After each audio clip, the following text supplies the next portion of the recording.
Welcome to the Empowering Voices of Harmony, Cold Journeys to Mental Health Wellness.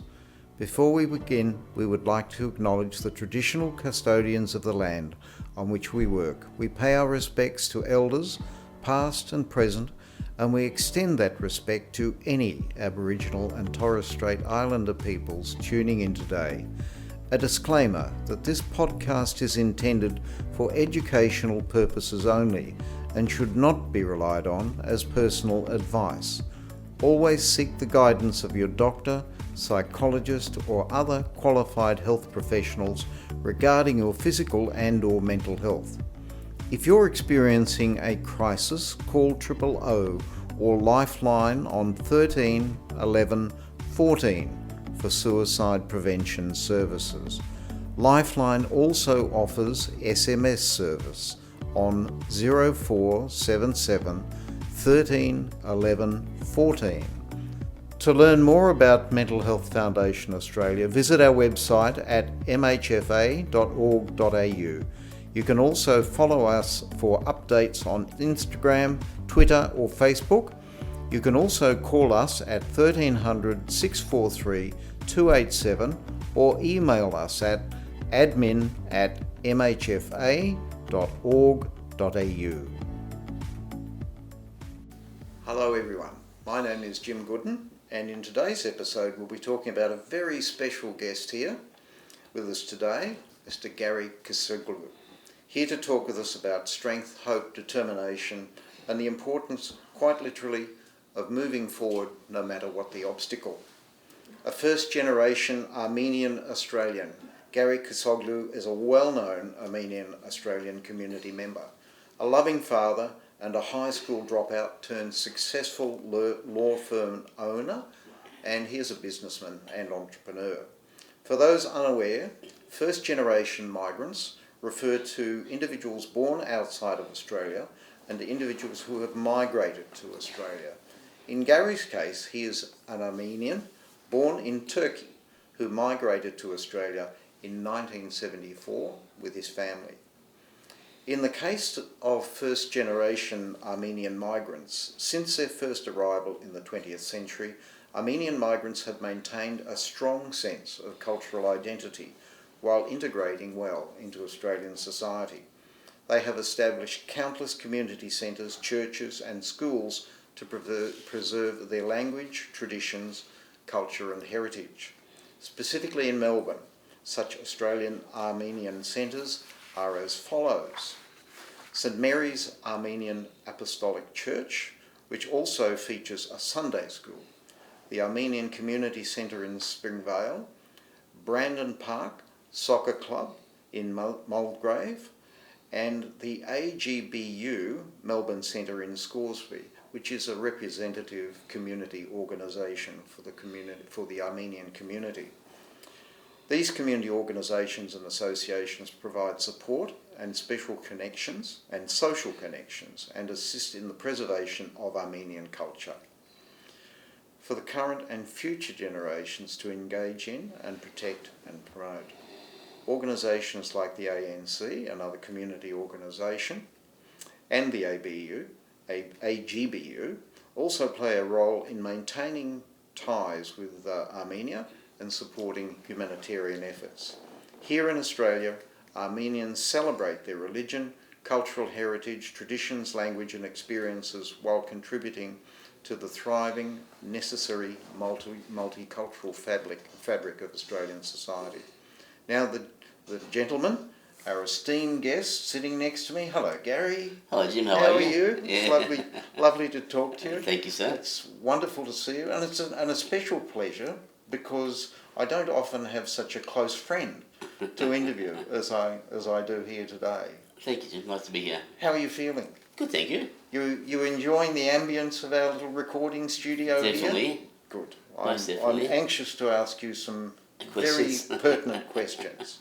Happy to help out. Gary, yes, please tell me, what was it like coming to Australia for the first time? My earliest memories is it was like I think March '74 we landed, and I was How old were you then? 8.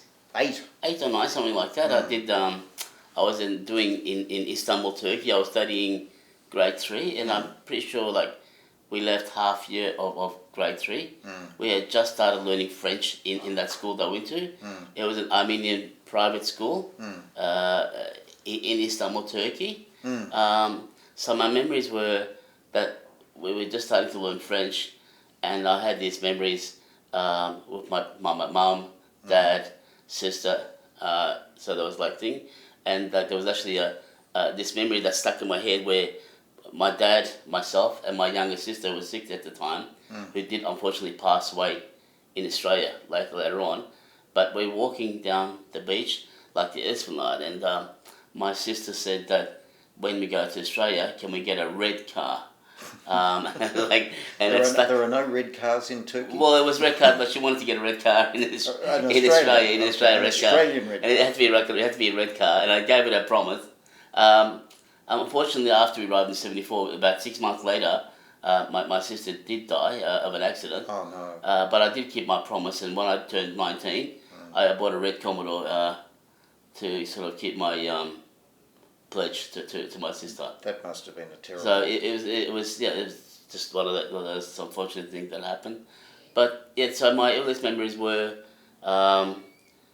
new place, different language. The good thing was that we lived in a block of flats in Balaclava, near St Kilda, and out of the 8 units in that block of flats, 6 of them were occupied by Armenian families. So the parents all were about similar age, and the kids were between 6 and 12. So it was. And you were. I was about 8 or 9, something 8 like or that. 9. Yeah. So I was So that's my earliest memories, and walking to Ripley Primary School with a bunch of us, and so you have these snippets of memories that come. So yeah. Did you mix mainly with Armenian children, or did you? No, I didn't actually. I tried to integrate myself and sort of learn the language as quick as I could. How long did that take? Probably 6 months. I'm pretty sure it didn't take that long, and I had Jewish friends because Caulfield being nearby, there's a lot of Jewish families that took their kids to Ripley Primary. But you were talking Armenian at home? Yeah, no, we talk Turkish. You're Turkish and Armenian. So, and Armenian, so it mixed up.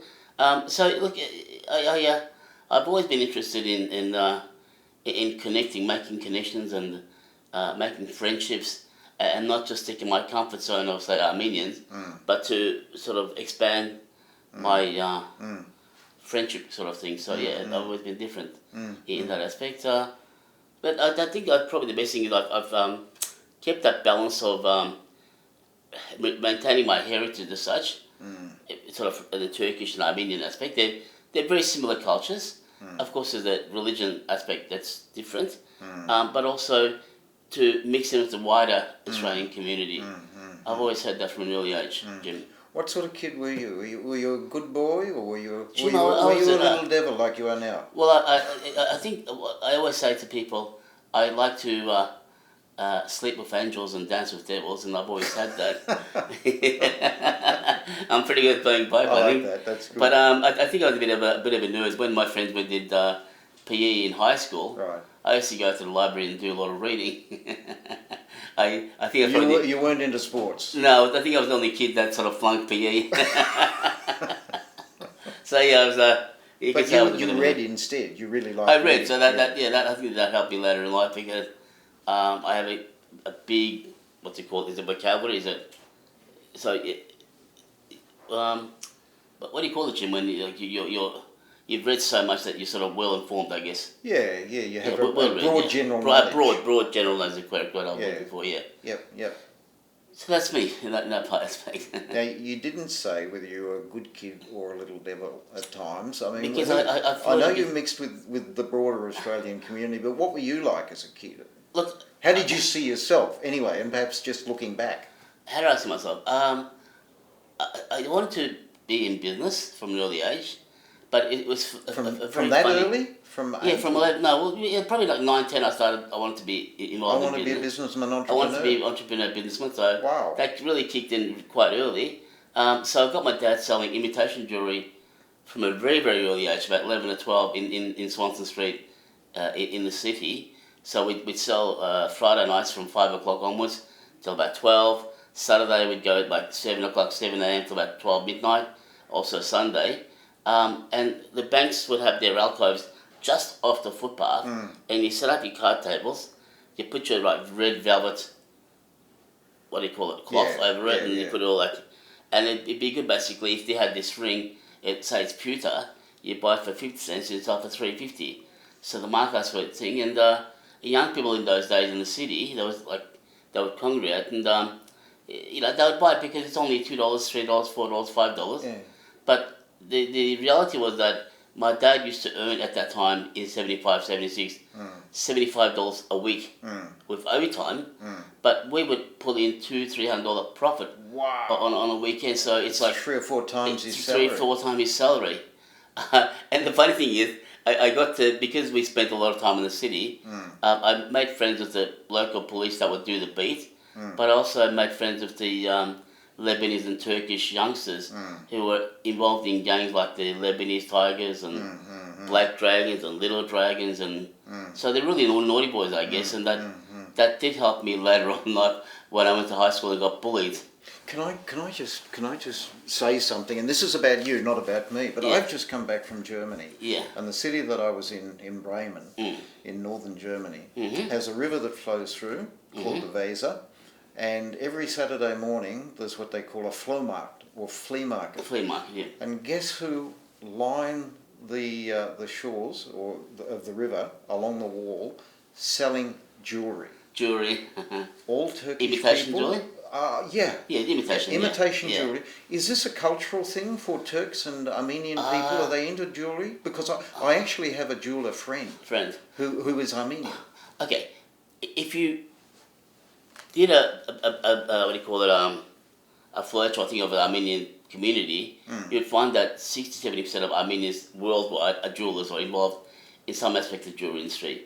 Then there's another 20 or 30% involved in the clothing. So traditionally, if you go to any place around the world, whether you go to Istanbul, Turkey, or Paris, or Germany, or South America, people that are involved in the jewelry industry, not just making jewelry, but the diamond setters, the polishers, the ones selling stones.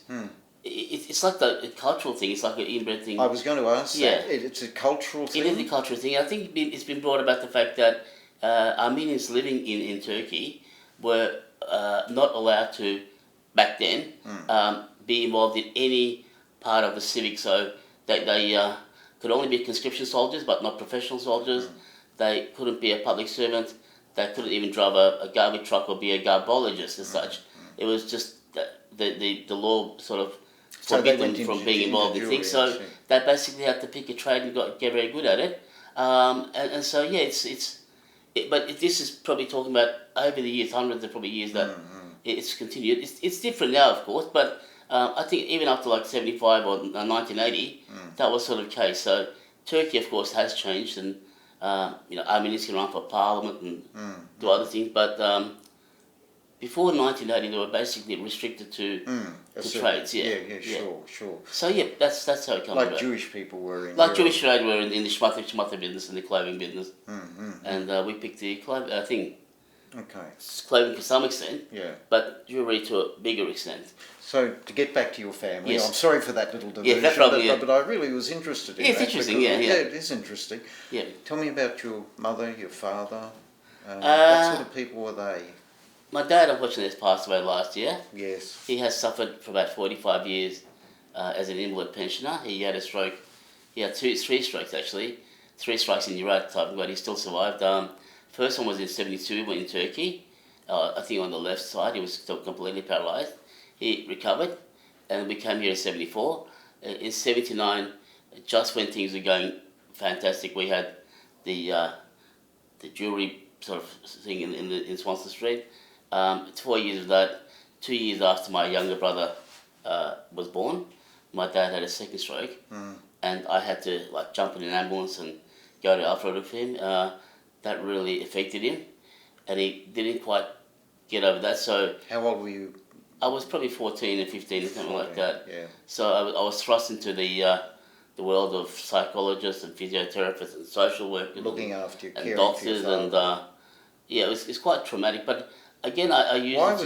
was that? Why couldn't your mother do it? Well, my mum, she basically, again, thrust me. It's funny because since I've been here... Was her English not good? No, not good at all. So you were the mouthpiece. I was the mouthpiece, the man of the house, whatever you want to call it. The man of the house. Yeah, my brother was only 2. Right. My sister passed away in 75.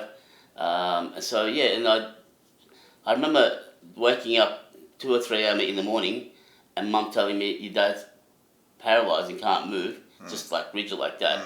So I had to put on some pajamas, whatever, and run downstairs because we had no telephone. Go to the public telephone box downstairs, under our flats there was a telephone there, call for the ambulance, and then wait for the ambulance. So I think in all my life, you could probably say that life's been unfair to me, but I see it as the fact that it's always a learning curve that I've gained. I think I must love adversity and chaos because I see it all the time, but I never let that affect me. I sort of become stronger every time I face adversity. Now this relates to something that you were just doing with a young volunteer here at the Mental Health Foundation. Yes. You were saying that you should. How did you phrase it? Well, I phrased it. I said I would like you to go into business, but I would also like you to fail, lose, because unless you lose, you will not know the chance of winning to gain from that. Yep. So even young people in their 20s, etc., what I like to impart on them is, please go out there, do things.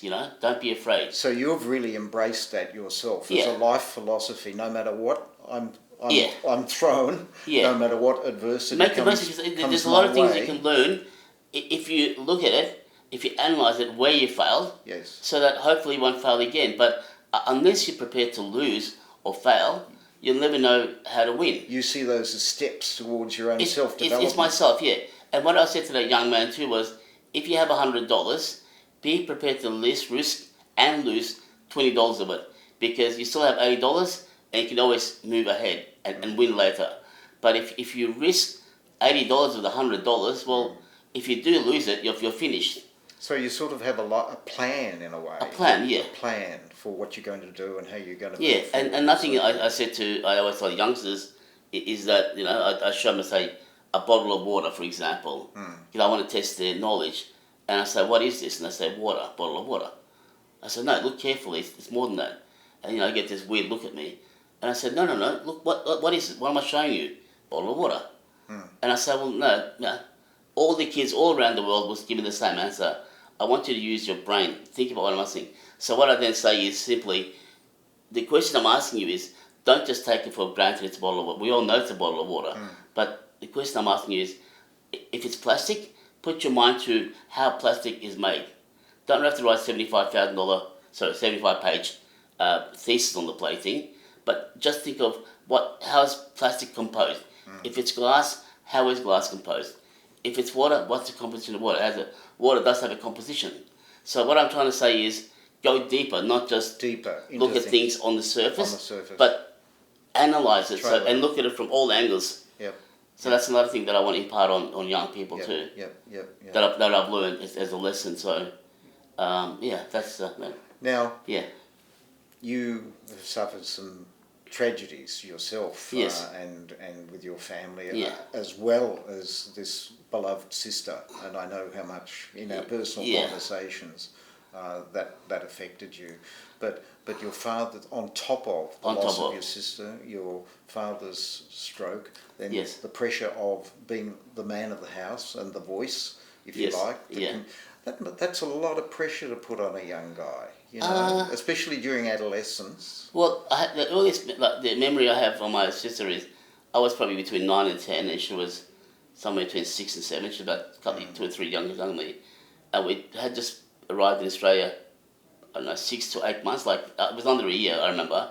My mum and dad were both working, and in the block of flats we had, because we had 6 dynamic families, some were working, some were home, but it was in the afternoon where she was playing with kids in our apartment in the hallway corridor, and they were sort of running up and down, and what I did was I closed the sliding glass doors, and I remember distinctly watching Superman in black and white. I think it was the old George Reeves or whatever. Reeves, yes. George Reeves, George Reeves, Superman. And next thing I know, I heard this crashing noise.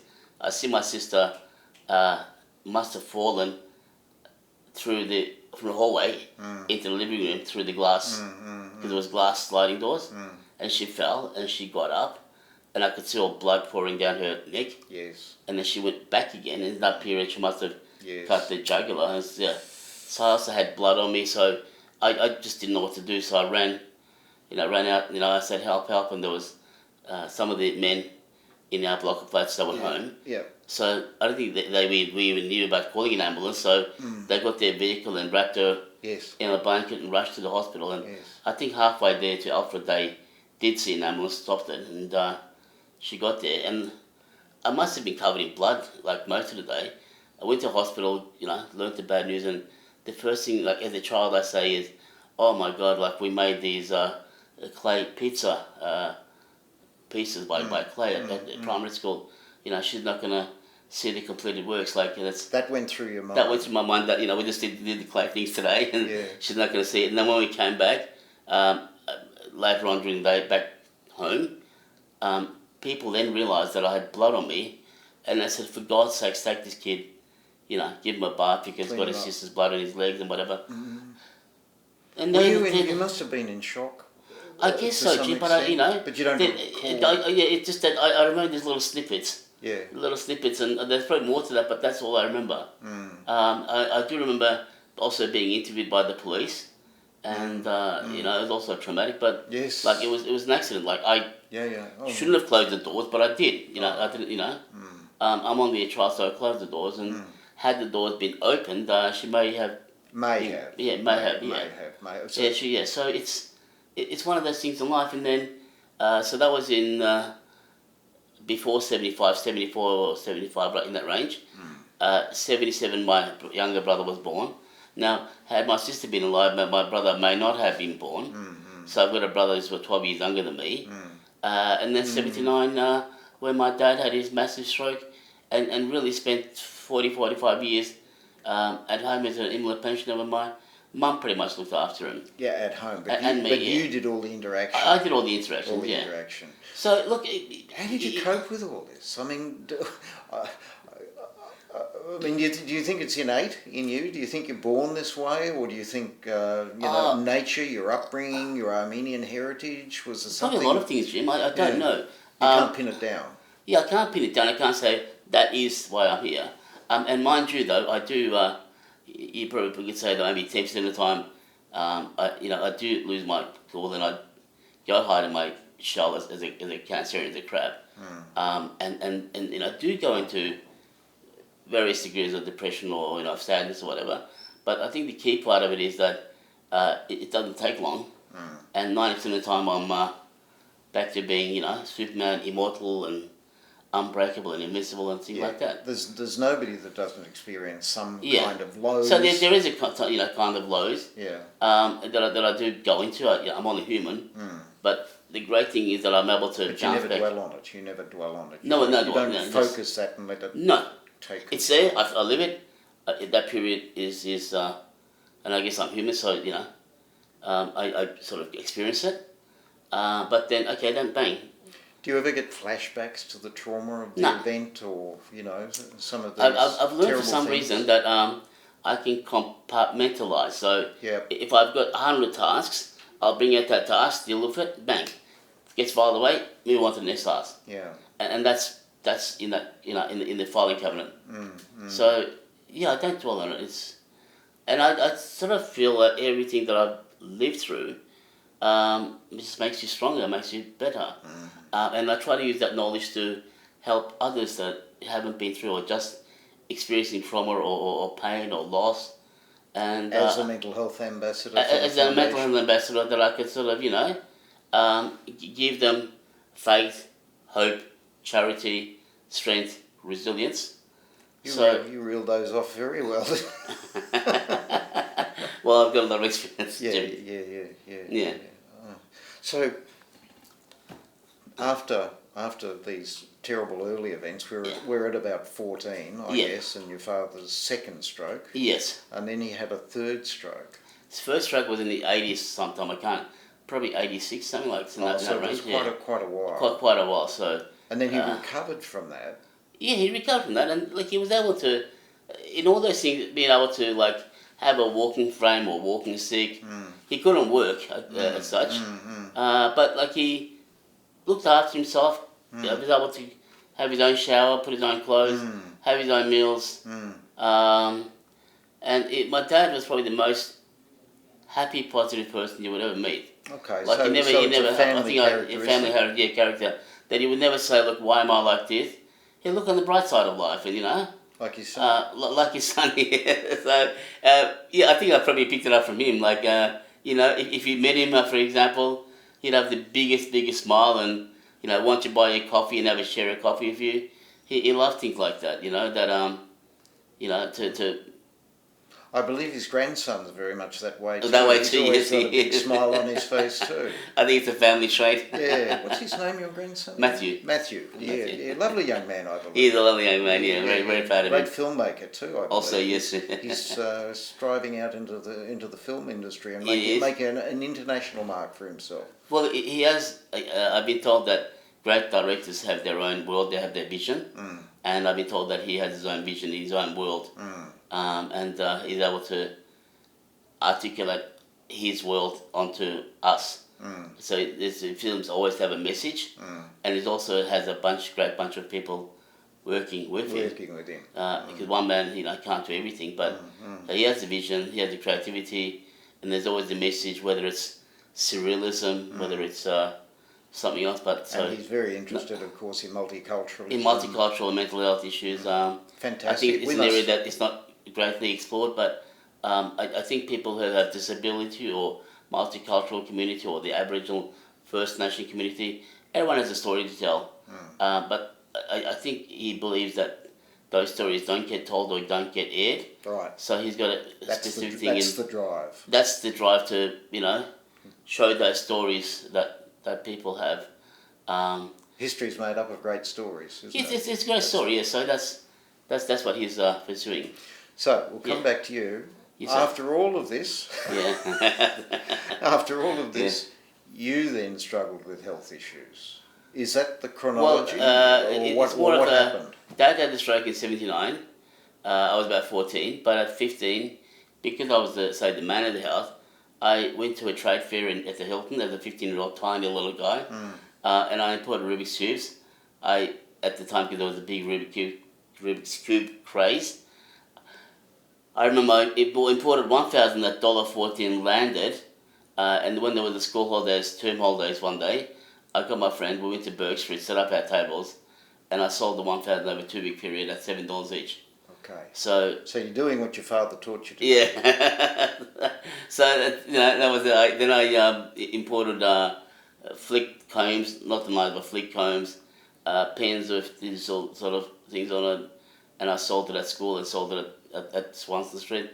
So I've always had this thing about turning $1 into $3. Born entrepreneur. Born entrepreneur. Yeah. I wasn't all that good in school. I'm I guess not very dedicated. I have my own knowledge. I know and you read widely. And I read widely, but schooling tends to be for me very stifling. Very. Yep. I don't like the innate thing of it. You're a free spirit. I'm a free spirit, yeah. So I do remember cheating at year 10. Don't we all?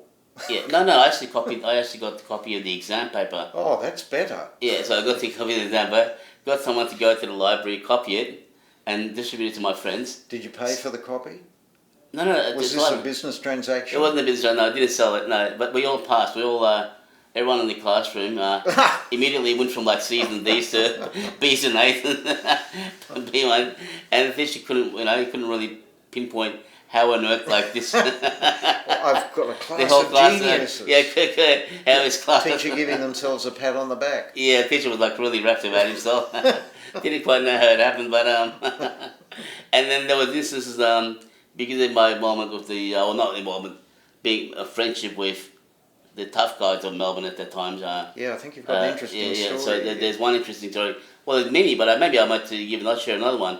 There was one that I whacked school one day with a friend of mine. We went to the city. I think it was like a Wednesday or something during the week. So these, I guess the gangs, the Black Dragons, Little Dragons, were all huddling around. And it was like Moomba was on at that time. And one of my friends called Billy was stabbed at a fight that previous night. Wow, this is pretty tough. Yeah, so you can where was it? Hey, where was it? Where were you living? Where did this? No, we lived in Secure, but I had to go to the city to catch up with them. So we're all there. Yep. And one of the guys was involved in a fight. He got stabbed. Yep. And it would have been about 20 or 30 of us. And then Billy goes, as like the ringleader, he goes, "Oh, can we walk down Flinders Lane?"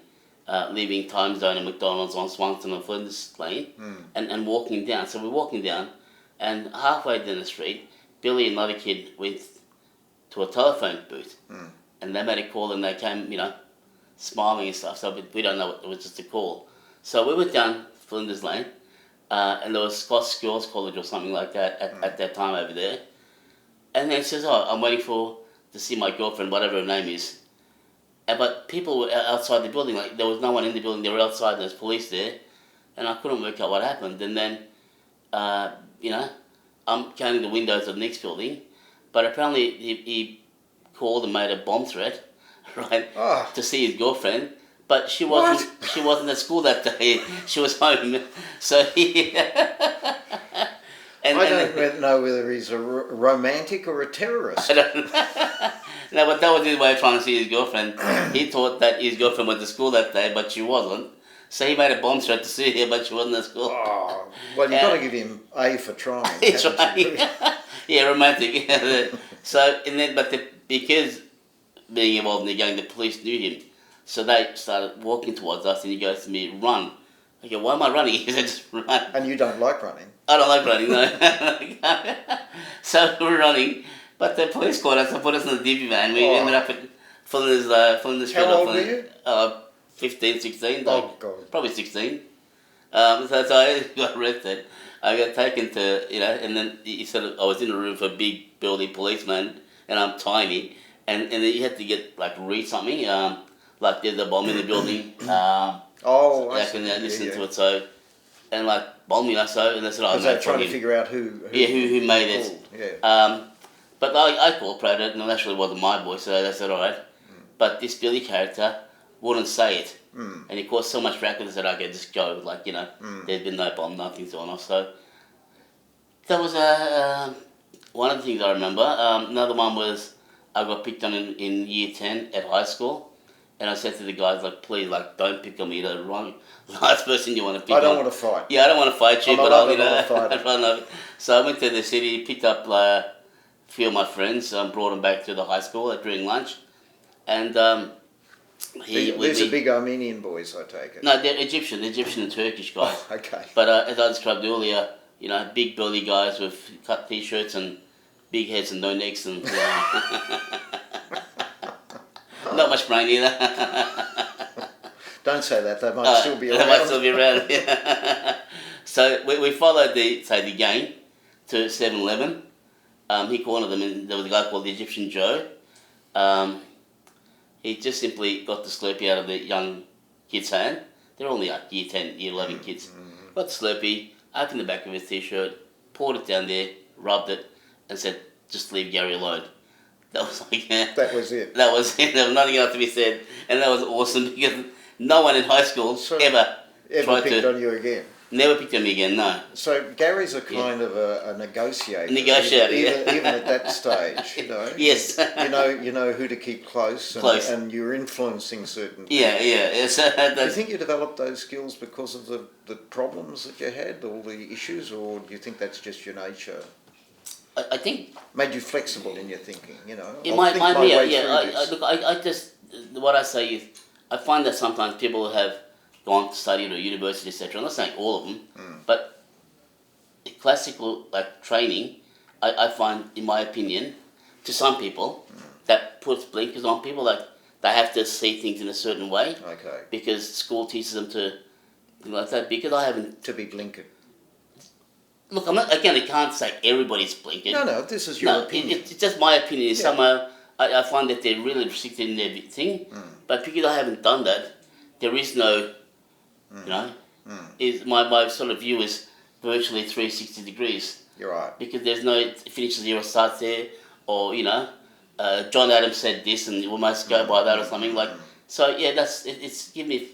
Maybe it's just my nature, being flexible. Well, also, I mean, you were a pretty worldly kid. I mean, you'd come from Turkey, or from an Armenian background. You spoke Turkish and Armenian. You came to Australia. You were dealing with the tragedy of your sister's But you know what? At 11, 12, I had to become a social worker, psychologist, lawyer, you know, accountant, had to be literally everything. And my parents thought, you know, in 1 year, I could go to court and, you know, win cases. They had no idea. No, like I think it was their hope that because I couldn't speak anything, they really put all the pressure on me to navigate Australian life. But in your case, it made you grow. Yeah. It made you flourish and and have this uncanny capacity to solve problems. Yeah. And think laterally about it. And if I couldn't solve it, I'd get someone else who could solve it for me. You'd hire them. I'd hire them, yeah. So that's my benefit. So tell me, losing your kidney. Tell us some about some of your health problems. In 92, I married my wife. 93, we thought we'd just get a full bloods and see how we are, and it got 1 year after you. 1 year after we got married, yeah, and then it came to be that I only had about 30% kidney function. So that was the shock. That was the shock. Like, were you feeling unwell at the No, time? because at 30% you still feel fine. It's only when you get down to 10% that you feel yucky. Okay. So 30%, and the doctor said, look, they did a biopsy and they said, look, you may have kidney function for 7 years, 30 years, 20 years, 1 year. We don't know. It's your kidneys are affected, and there is no hard and fast measuring saying it's going to be like this. Yep. Could be any time. So it was just I worked at a very jobs, and in 2000 I opened the cafe with my wife, and 6 months after I started feeling really yucky, really ill. Like I'd be carrying a chair, and I'd be exhausted. I need to, you know, sit down for like 7-8 hours to after lifting one chair, for example, because your body is so tired. It's just you know. So I did my test, and it said, look, you lost the kidney function, and that was probably one of the biggest shocks that I faced. That my life had to change now, and I had surgery on my arm. They created what's called a fistula, so they can dialyze me. So yeah, there was another. That was a big shock. You remember that the was shock a big of that? shock. Yeah, that was a groundbreaking shock that my life was changing. It's changing. Well, it didn't go like all my other friends. That I had to be restricted and go be tied to a machine 3 times a week, 5 hours each time. I couldn't eat everything. I couldn't drink everything. I had to really watch it. But I also learned to live with that as well and overcome that. And I basically felt, okay, well, in my view, the road should go this way. There's a fork in the road, now the road's going to go that way. But the road still goes, so it's just make changes. And the road's still there, you've just got the road's still there, you just have to pick a different road. Yeah. Okay. It's So now what's the next step in your health journey? well, Mum gave me a kidney. In the gym, 6 years that I was on dialysis, Jim, whether you call it lucky or unlucky, whatever, I had staph, which is about 30% mortality. Okay. 3 years later, I had a thing called the golden staph, which is about 40% mortality. Yep. In between, I had septicemia that kills most people. So that's 170% you've had already. Yeah, so septicemia is quite serious. Like, it's sepsis, basically, blood poisoning.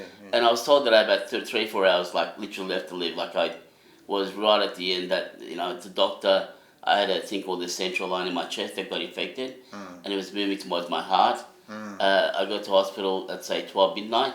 My legs were literally, like, bouncing, like, going just... And my heart was probably out there somewhere.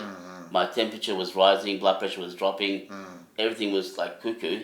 They brought the registrar back from home, and I'm in the cubicle, and I'm thinking to myself, like, it's one of the rare occasions that I did that. I'm saying, oh my God, my son is home, he's about 6 years old, my wife is home, they have no idea that I'm here, literally dying. The doctor comes in at just midnight, like 12:30, and says, mate, I don't have time to put you into OR. I'm going to put my knee on your chest. You're going to cry. You're going to scream. I'm going to be probably feeling really yucky too. But again, I've got to gradually pull this thing. It's going to take 15, 20 minutes and pull this line out of your back. Because if I keep it there and give you medication to make sure, because he goes, it's really approaching your heart. You're literally dying. Yeah. And then when he pulled it off, about 6 a.m., I said, can I go now? He said, he goes, you were dying literally 3-4 hours ago, and now you want to go home. Can't go. No, so I survived that. And in 2006, Mum gave me a live kidney donation, kidney. And I had MRSA, which really has 50% mortality. So every 2 people, MRSA, it's like a penicillin-resistant superbug that you catch in hospitals. Gee, you really and that has 50%. Like that, out of 2, 1 will die, and in some cases, the one that does survive dies like 12 months after, because it's a really strong. But I didn't. That's not my shoulder. Your mother must have been a special person to have given. I mean, I think any loving parent would do it for their child, or we would hope that they would if they had one to spare, so to speak. Well, but, everyone has 2 kidneys, Jim. Yeah. I think this also needs a bit of awareness, because there's a lot of people on dialysis. If there was a people who did donate 1 kidney, could get them out of that thing, because dialysis is very hard on people. It's not the end of the world, but it's very restrictive. It's very restrictive. It's painful. Did your friends and community come to you? Did Armenian people or other just friends generally? Did you get support? Yeah, I think I did. Like no one's eager to give a kidney to you. It's a big challenge. Only your mother. Yeah, only your mother. But there's this misconception that you need 2 kidneys, and the answer is no. If you got 2 healthy kidneys, 1 can be donated, and the way technology is, they do not need to cut your ribs and stuff. It's just like 3 keyhole surgeries. And Mum was 70 when she donated. Right. She's now 86, and her kidney function is probably better than my son's. Like she's still with us. She's still with us. Yeah. She's very good. And I basically got that by reading an article. You don't know where things happen. Like I read an article where a 95-year-old cadaver, dead person, what kidneys were donated to a healthy 25-year-old who was on dialysis, and it was perfect. It was like this person. So I said to the doctors, like, why can't this happen with Mum? And they said, you stay on the list, we might find. But I said, look, I've been on this for 6 years. I've had all these infections. I've been able to get through them, but I don't know what's going to happen next. So test my mum, they did. But even then, they made it so hard. Mum said, they're saying to her she could be paralysed, she could lose a kidney function, she could die. And Mum just said, look, take out my 1 kidney, leave 1 for me, and whether I'm paralysed or on dialysis or die, makes absolutely no difference. She goes, I'm happy to whatever you want me to do. So there was a big challenge to try and get my mother, and they were asking questions. You had a very positive influence on both sides with your parents, did you? Yeah. Both your father and your mother. Well, Mum's also very, very positive. If you meet Mum, she's happy, smiling, But 1 kidney. But no, it doesn't. Look, she's always had that. Yeah. I think it's just a family trait that we are, I guess, laugh about it. I don't know. We just brush things to say, a bit of dust on my shoulder. It's a really interesting question. I just want to pose this to you. I mean, you've got this obviously very positive family background, that you were nurtured in. Yeah. But there also seems to be, well, if you trace the dots, a kind of genetic predisposition. I think it's genetic. Yeah. Do you? I think so. Do you think it's more genetic than Well, upbringing? I remember my grandmother, grandfather. They're very similar. My uncles would be also very happy, positive people. So, and they've always been. My grandfather ran a milk bar till about 75 years of age. My uncle, who passed away a couple of years ago, he had quite a big clothing manufacturing, wholesaling, retailing, exporting. It was he had 200 people employed at one stage, and so he was like that. My other uncle was also successful, but not as that. But so I have these people in my family, from my mum's side, that are basically entrepreneurs and business people and creators of stuff, creators of wealth. They're also happy, laughing, singing, not dwelling on things. So, and then my dad's side in America, in New Jersey, they're all jewelers. One of my uncles that sets diamond rings for Tiffany's. Like Tiffany Jewelry's only sold diamond setter, exclusive diamond setter. So we have that. So yeah, so we business is not a foreign thing to us, and maybe it gets passed in our genes of, well, hang on, I've got the foundation. How can I sort of build on it? But it's not being ruined by a dysfunctional family either. No, it's also we also have a very strong, supporting, nurturing type family. Yeah. So you've got both positive things coming together, both nature and nurture. Yeah. If you want to put it that way. Yeah. So what's happening? Your health is really. I mean, you've died 3 times. 4 times. 4 times from infection. Oh, what was the 4th? I counted 3. MRSA. Oh, okay. Sorry. Yeah. No. Staph, golden staph, septicemia, MRSA. Okay. I've had COVID twice. I've had pneumonia a couple of times. I've had cellulitis, a whole lot of things. You're on dialysis as well? Now I'm on dialysis, from last year. Again, that was a big shock because for 16 and a half years I had a normal, healthy thing that I could eat and drink, whatever I want. We've been overseas to Turkey, Greece, America, boat tours, like everything, had a business. What was China. Business? What was Just a law firm. Tell us about the law firm. Did the law firm. Started. You were going into business at the same time as going. Well, same time. Well, or somehow, 6 months after through these physical. 6 problems. months after having a transplant, recovering from MRSA, which is very, very deadly.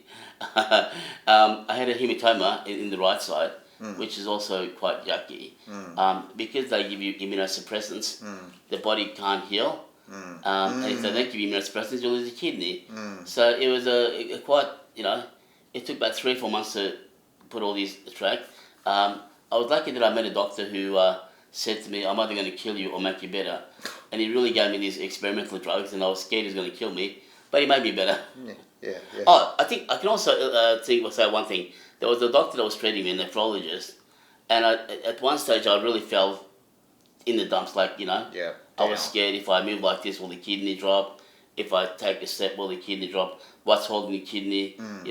Because of not mine, it's my mum's kidney. And it really was driving around the bend. And I saw my nephrologist back then, and he went like this, he said, Jim, this is amazing. He said, you know what, we're all going to die. That was his really blasé about it. And it was at that moment, the magician went, click like that and woke me up. And that's when I decided to go have a go at life at 3,000 miles an hour altitude. And when I thanked him later on, I said, I just thought you were going to die. I said, maybe I need to hear that at that time. Obviously, but some people would not find that reassuring. Well, I did. Oh well, we're all going to die. Hey, maybe you're next. Yeah, maybe. But to me, it was like magicians go click, and people wake up, and it was not waking up. But that's all it took in a sense. Yeah. Click you out of it. And I got out of the down and dumps, and I was like, wow. Attack life, It was sort of like a reality check, and then bang, attack life. Attack life, yeah. And you attacked life. And whether tanks come or whether bullets come, who gives a f? It was like I could take anything on. We'll have to edit that bit out, Gary. That bit out, yeah, deep bit. I didn't use the full word, Jim. So how long did the recovery take? How long before you were back in action, so to speak, with the businesses? April 2006. Had the transplant. Around about July, I had physical issues up to then, with the infections and stuff. That went away, and then 2 or 3 months I was dwelling on my what am I going to do? What am I going to do, etc. And probably November was when I saw that doctor, and he woke me up. And so the following year I went at a full belt, and it took me a year to get established. But the funny thing is, I had no money. My brother lent me $3,000. I had little or ill health. I can't say perfect health, and no education. I'm a year 12 dropout. And everyone said to me, "You can't do it. It can't be done." And the more they said, what it were can't you be done. trying to do?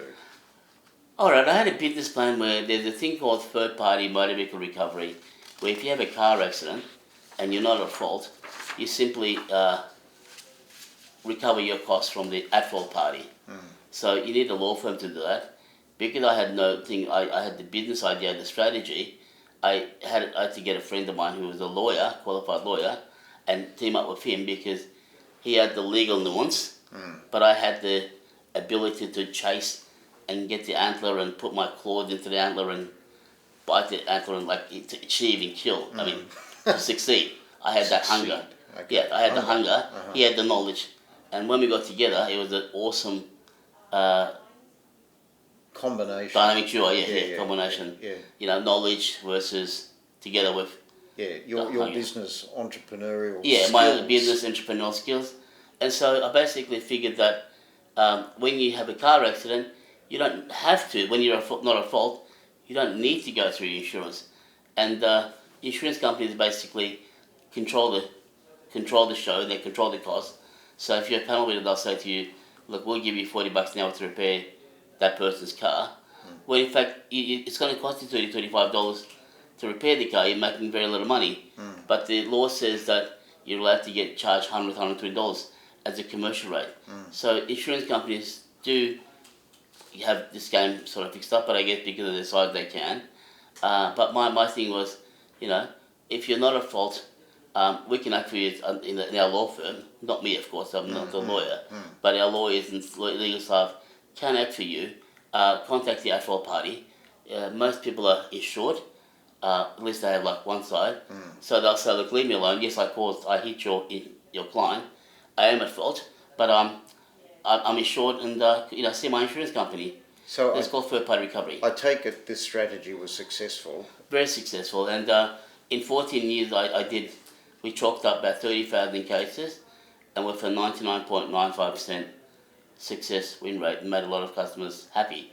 Not the insurance companies, of course, and their lawyers, but average Joe. So this is basically an uneducated, non-English speaking migrant from Turkey, Armenian background, makes good, no education in a highly complex highly complex legal industry. It does, but to top it off, we were against all the insurance companies, like main insurance companies, and their lawyers, probably like the top 10 tier law firm. And to achieve a 99.95% success rate, win rate against them, it got to a stage where those guys, the big guys, were saying to me as a little guy of, I had between 15 and 17 employees, between 4 and 6 lawyers on staff, and they would just say, "Oh my God, they're not going to take, we're going to lose again." Like these guys, like the titan of the industry, and they were scared to take me on because they just almost knew that they were going to lose, and they did lose.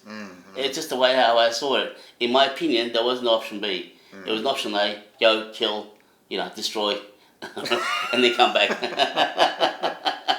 Advance. There's no retreat. No retreat. So financially, this set you up. Yes. This set you up, and you were able to retire. Yes. Okay. After what? 14 years. After 14 years. Okay. And because of my health. You had health challenges. Well, I had health. That's why I sold it. Otherwise, I'd stay there. But I had health issues, and I could not continue running a business like that of that nature with kidney problems. But now I've got my kidneys issue under control. I have to mentally I'm fine, but physically I have naturally limitations, and as long as I can live within those limitations and go to my dialysis on time and put in necessary 5 hours each 3 times a week, I'm like everyone else. So you're on dialysis this incredible amount of time, yes. So restrictive as you first said. Yes. And you're waiting for a kidney? I'm going to go on the list soon. Yeah. And just basically, wait for my... wait for it to phone call. What's the future hold, Gary? What do you see through Gary would like to the old telescope? Get it transplant again, and then enter the world of business again. Come back. Come back to some sort of thing to do. Can I be a partner? If you like. I'm having a siesta right now, and once I get a transplant, I'll. You're back into it? Back into it, yeah. I mean, the energy is unbelievable. I mean, it makes me tired just listening to what you've been through. Well, you know what I tell people, Jim? I say I'm not only immortal, I'm invincible, I'm unbreakable for 90% of the time. 10% of the time I'm fragile, and I feel human. But that's how you see yourself. Yeah, but 10% of the time I feel human, fragile, and 90% of the time I'm, immortal, unbreakable, invincible, like. Even though you're not. Even though I'm not. Yeah. But if I think of it mentally, that's how you see yourself. That's how I see myself. Yeah. So it's like the pussycat looking in the mirror and they see a lion. Lion, well, something like that. Well, no, but it's the when I have illness, like last year I had COVID, and really freaked the doctors at Monash. Like they were talking about 2 or 3 months hospital stay, and I laughed at them. They go, "Why are you laughing?" I said, "You're talking like this," but I said, "You guys will discharge me in 6 days, not me." And I couldn't believe it. In 6 days, I was like, I've gone from being in bed and fever and everything else, can't breathe. In 6 days, like just miraculous. Yeah. So I give myself, when I get sick, I give myself 6 days. I have to be on my feet in 6 days. Do you think you willed yourself to wellness? Oh yeah, hell yeah. You willed yourself. I will myself to. You have to get better. I will myself to grow another kidney. Well, no, can't do that. Maybe that's not good. possible. No, that's not Maybe possible. That, but yeah, look, and I think what I'd like to see is I want to see young people, everyone else, to be able to perhaps learn a bit from me, take some of the lessons. It's not a secret.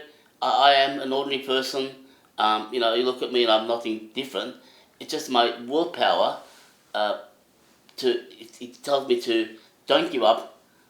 Advance, kill, and achieve. And not just be mediocre. There's a lot of people that are mediocre and they're scared of putting their feet in the water, and just because they failed. And I just think, well, yes, I failed also too, but I've won more than I've lost.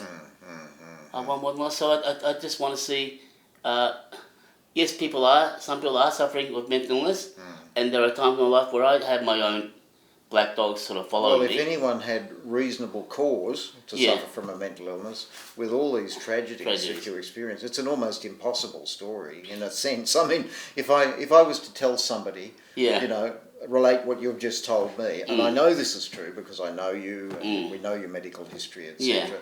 People would say, no, that can't be right. That can't be right. I don't think so. You're well, Jim, put it this way: if you ask 1,000 people, someone who's just recovered from all these illnesses, had a transplant, still is suffering from MRSA that can kill him, also has hematoma, they're trying to make him better, has no education, like year 12 dropout, has no money, his brother, he lends him $3,000, and can they succeed in having a law firm? And they'll say, no, come on, you're like, what are you smoking? Probably what you get probably told. So, but in my life, that's come to me a lot. But if I put myself in something, last thing probably I'll tell you is, and I was telling a young chap earlier, I basically picture the summit like I want to get there. So when I get to that summit, if I'm not at the peak, physically I'm there, but mentally I look at the next summit that I want to get to, and then I plot a course to that. So, and then I'll sort of get there. It's just a way of seeing the world where not to be satisfied until I reach the summit and do what I would like to do. It's a real drive. It's energy, And it's for some reason that we have discussed, but we're not quite sure. Yeah. You just enjoy good mental health. Yes. And we're not quite sure why. We've mentioned a whole lot of factors that it could be.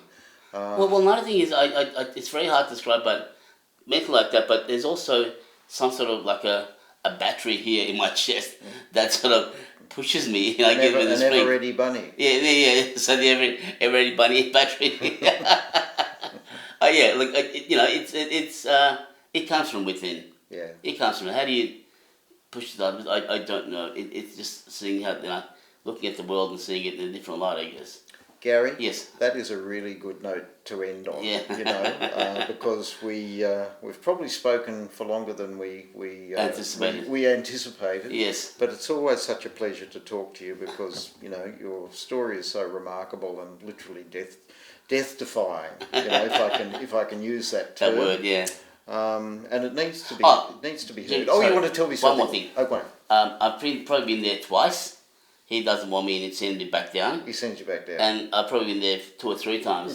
And he doesn't like me either, so he sends me back up. We're stuck with you. So I'm stuck. This is my purgatory, Jim. We're very, very happy. happy. No, thank you. And it's an inspiring story. Sorry. And I'm sure, well, for all culturally and linguistically diverse communities, I think, of a person from like yourself coming from the outside, if you like, and going through all these remarkable travails and problems and emerging through it to be, well, such a lovable, likeable character as yourself. I always enjoy your company, etc. Thank you, Jim. Nice to be. And thank you for interviewing me. It's just been a real pleasure to talk to you, Gary. Thank you so much. Thank you.